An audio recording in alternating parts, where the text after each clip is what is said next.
Hello guys, welcome to my channel. ఈరోజు మనం భగవద్గీతలోని మొదటి అధ్యాయంలో సాంఖ్యయోగం స్టార్ట్ చేద్దాము.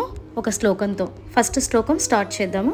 శ్రీ భగవంతుడిట్లనియే అశోచ్య నన్వ శోచస్వం ప్రజ్ఞావాదాంశ్చ భాషసే గతాసు నగతాసుంశ్చ నాను శోచంతి పండితః.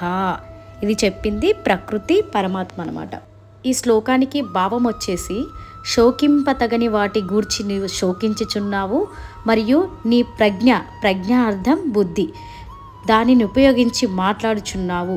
పండితులు గతులు కలిగిన మరియు గతులు లేని వాటి గురించి బాధపడరు అని.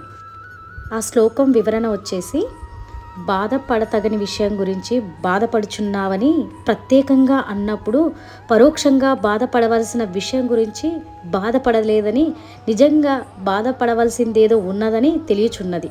ఇక్కడ వివరంగా శోకింపతగనిదేది, శోకింపతగనిదేది అని యోచించవలసి వస్తున్నది. దేనికోసం శోకింపకూడదో అనగా బాధపడకూడదో దానిని గూర్చి అదే శ్లోకం నందు గతాసు నగతాసుంశ అని చెప్పబడుతున్నది. అనగా గతులు కలిగిన గతులు లేని వాటి గూర్చి నీవు బాధపడుచున్నావు అంటున్నాడు భగవంతుడు. అప్పుడు గతులు ఉన్న గతులు లేని వాటికంటే వేరు దానిని గూర్చి బాధపడవలసి ఉన్నదని సులభంగా అర్థమగుచున్నది. ఇప్పుడు ప్రతి మానవుడు తెలియవలసిన వివరము, గతులు ఉన్నదేది, గతులు లేనిదేది, గతులు గల మరియు గతులు లేని వాటికంటే వేరుగా నున్నదేది అన్న విషయం ముఖ్యం. ఎందుకనగా ఆ మూడవ దాని కోసం మనం బాధపడవలయను. గతి అనగా ఎన్నో అర్థములు కలవు. 1 పోక, 2 విధము, 3 త్రోవ, 4 స్థానము, 5 ఆధారము, 6 ప్రయాణము, 7 ఉపాయము, 8 చలనము అని ఇన్ని అర్థములు కలవు. ఇక్కడ సందర్భానుసారంగా భౌతిక అర్థమైన చలనము అన్న పదం తీసుకున్నప్పుడే శ్రీకృష్ణుని మాటలోని నిజార్థము బయటపడగలదని తెలియవలయను. దాని ప్రకారం చలనము కలిగినవి శరీరము గల సమస్త జీవరాశులున్నవి.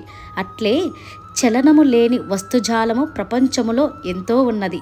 చలనము కలిగిన మానవులు, జంతువులు, క్రిమి కీటకాదులు, చలనము లేని వస్తువులను మొత్తం కలిపి జ్ఞానం తెలిసిన పెద్దలు అంటే ప్రకృతి అని పేరు పెట్టారు.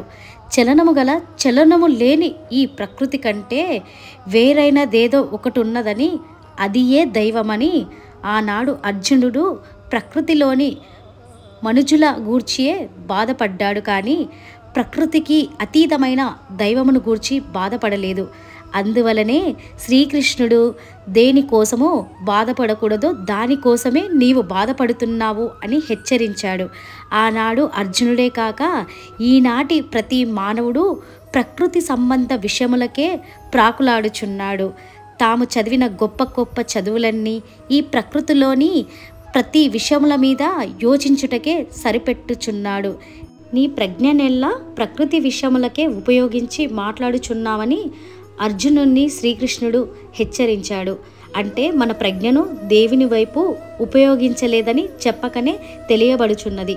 తెలిసిన జ్ఞానులు ప్రకృతి జనితమైన సమస్త వస్తువులను మరియు జీవజాలములను గురించి చింతించరని, వారు దైవమును గూర్చి మాత్రమే చింతింతురని, శోకింతురని చెప్పబడి ఉన్నది.